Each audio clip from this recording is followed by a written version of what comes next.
I've said many times on this show that you should trust nothing and verify everything.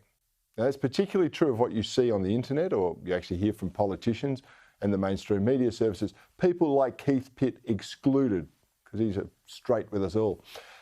But that's become even more important as artificial intelligence is becoming more advanced, making it just about impossible to work out if what you're seeing and hearing is actually true.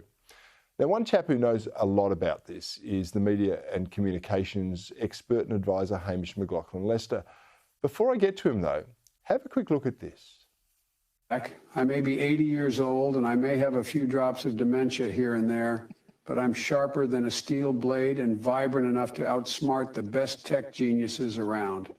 Look, I was the one who helped pass Obamacare and the assault weapons ban, and I'm not going to let anyone question my intelligence or clarity of judgment.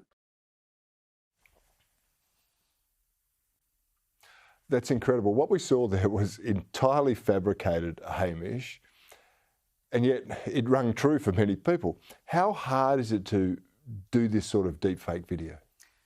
Look, just quickly, thank you for having me on. And in terms of that video, it's not only that it's just a deep fake, it is a real-time deep fake that is responding to a question.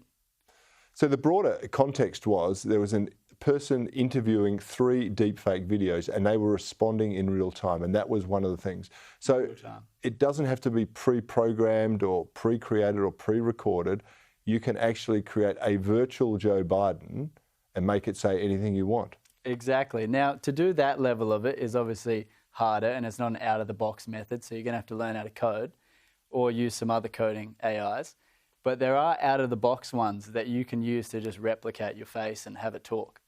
And it will make up the words itself, so based on a pattern of speech and move your lips accordingly. Exactly. So what does that mean for people when they're looking at information on the internet, or they're listening to a politician or something that's gone viral through one of the social media services? How can they rely on the authenticity of what they're seeing?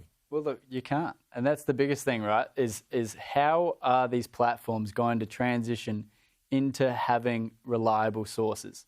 And what they're moving towards now is verification. So you can see that with what Elon did on Twitter and having the blue tick that you pay for, as opposed to it just being about people of notoriety. And Facebook and Meta, Instagram has brought that out now as a subscription model to be verified.